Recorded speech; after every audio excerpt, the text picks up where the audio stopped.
हनुमान् श्रीपदो वायुपुत्रो रुद्रो नघोजरः अमृत्यवीरवीरश्च ग्रामवासो जनाश्रयः धनदो निर्गुणः शूरो वीरो निधिपतिर्मुनिः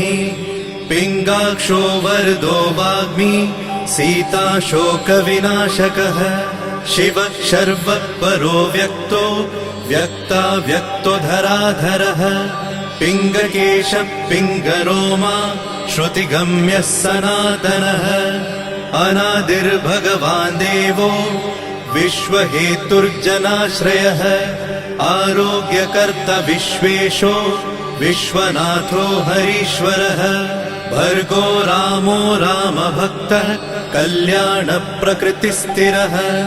विश्वम्भरो विश्वमूर्तिर्